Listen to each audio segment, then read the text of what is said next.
Now, the Supreme Court is also possibly going to consider two cases that are coming up, both of them touching on what does it mean to actually bear arms. We've had the Supreme Court clearly identify that it is a personal right. That's what they mean by right of the people. This really isn't that hard. It's really pretty easy, actually. It's only when you try to prevaricate and argue over semantics that it gets complicated, when they try to muddy the water. Now they're trying to argue that, yes, you can have guns, but you can only have them inside your house. You know, go get in the closet. Lock yourself in the closet. This is a civil rights issue. This is an issue where gun owners need to come out of the closet. And so it looks like these two cases, one of them at least may come before the Supreme Court. They say the explicit guarantee of the right to bear arms would mean nothing if not protecting the right to bear arms outside of the home, says the NRA. The most fundamental canons of construction forbid any interpretation that would discard this language as meaningless surplus.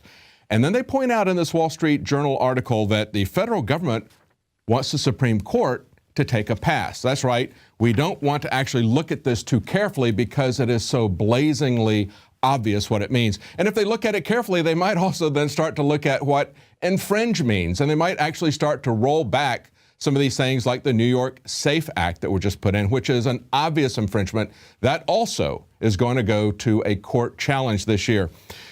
Now, we've seen this over and over again, and yet we've had yet another revelation of how they're going to use false flag events, how they're training the military to perceive gun owners, especially those who talk out about the Second Amendment, those who are talking about limited government, those who oppose Obama politically. They are increasingly seen as terrorists, and the military is being trained to treat us as such. We see in this article from Kurt Nimmo today, gun owners are considered to be racist terrorists who poison school children.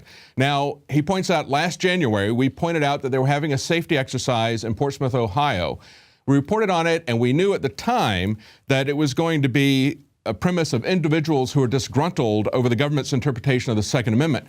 Now another organization, Media Trackers, has gotten under a Freedom of Information request, they've gotten the actual scenario documents, and it's pretty amazing to see what they put in there.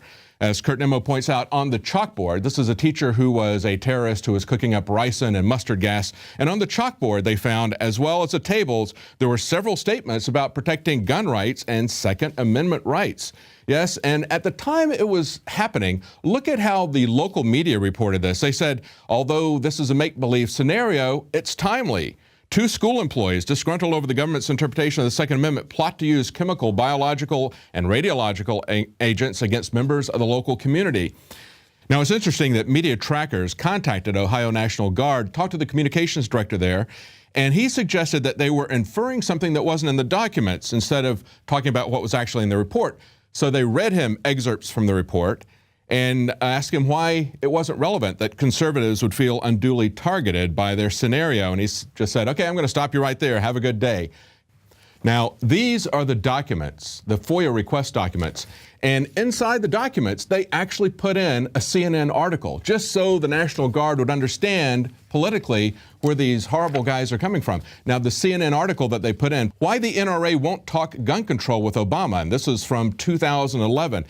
In this article, CNN is portraying the NRA as being these totally inflexible guys who won't talk to Obama, who won't consider any kind of reasonable compromise on the Second Amendment. And Wayne LaPierre says, why should I sit down with a bunch of people who spent their lives trying to destroy the Second Amendment? Exactly. Because you have to be inflexible when people are trying to compromise the Second Amendment. It's an absolute. It's a fundamental right. It's something that we had before the Constitution. Apart from the Constitution merely recognizes that and restricts the government. But of course, anybody that puts stuff like that on their blackboard as a teacher, they have to understand, the National Guard has to understand why that person is a category for a person who is a terrorist. And we've seen this before. We saw this in 2009 with the MIAC report, the Fusion report that came out right after Obama was elected. And of course, anybody who is a political opponent of him, that would be Ron Paul, Bob Barr, Chuck Baldwin, anybody who would really oppose him. Of course, that would include John McCain, because essentially they see everything, all the issues exactly the same. McCain is just an older, whiter version of Obama. But anybody that was a real political opponent of his, anybody that had a bumper sticker about them, they were labeled as terrorists. And then we saw in 2010, there was an Army scenario about an uprising in Darlington, South Carolina, where they talked about homegrown terrorists. Now, of course, these are people who were Tea Party activists who had taken over Darlington, South Carolina, because, again, they weren't happy with the government's interpretation of the Second Amendment. So they were extremists, they were right-wing, they were Tea Party. We didn't learn about that 2010 training scenario until August of 2012. When they started talking about that in an article in the Small Wars Journal. Now, that was a retired colonel and a history professor. The colonel is still teaching at Fort Leavenworth. But then they told us, don't worry, we're not singling out conservatives, gun owners for persecution, or Christians.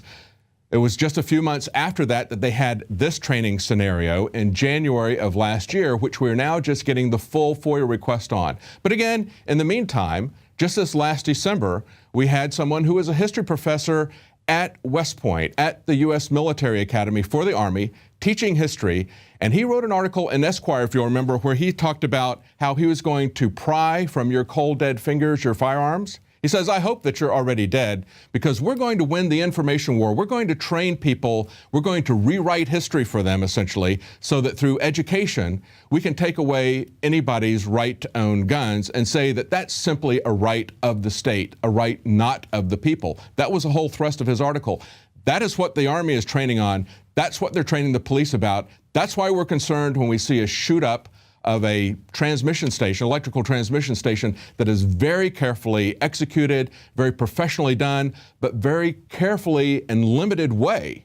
And then they don't tell anybody about it, but now they're starting to tell people about it. Who are they going to finger as the suspect in this? Michael Savage has talked about false flags. Glenn Beck even thought they were setting him up back in 2010. It's anybody who is real political opposition and their supporters. Going back to this Esquire article, when he says, we will pry your gun from your cold, dead fingers because I'm willing to wait until you die, hopefully of natural causes. See, that's why these guys hang out in the history departments at the military colleges, because those who control the past control the future. And that is a direct threat. Just like the threat we got from Mike Martinez when the people held up, stop the gun ban. He said, we're not going after that right now, but hang on to that sign because we're going to make that sign come true. We understand their threats. They're very serious. They're very dangerous. They're directed at any serious political opposition. They're going to try to take the guns. We take it seriously. You should take it seriously as well. Now, in other news, we have an update on the Fast and Furious scandal. Fox News points out that the first defendant in the Brian Terry murder is being sentenced today, Monday, and Fast and Furious questions still linger. Yeah, one of those is, why aren't Janet Napolitano and Eric Holder in the dock for criminal charges? But Fox News puts it this way. They say a Mexican man will be sentenced in federal court Monday in the killing of U.S. Border Patrol agent whose death revealed a botched law enforcement sting. That's putting it pretty mildly. Even the New York Times said it was a false flag directed at the Second Amendment, to try to demonize the Second Amendment. And of course, they wanted to use that as a pretext to show that there was a need to control the flow of arms across the border. And in order to do that, you have to register all guns, all ammunition. We're on the march. The empire's on the run. And the InfoWars Army is standing strong. Wake up your family, friends, and neighbors and break the matrix at InfoWarsStore.com. Learn the truth and spread the message of liberty with the world's most comprehensive collection of books and documentary films.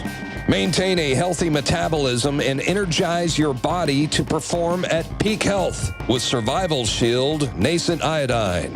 Protect your family and be prepared with survival foods and emergency preparedness kits. And now you can drink safe water with your own ProPure water filtration system, which removes fluoride and other harmful chemicals from your family's water supply. Save 10% with the promo code WATER. So join the revolution. InfoWarsStore.com.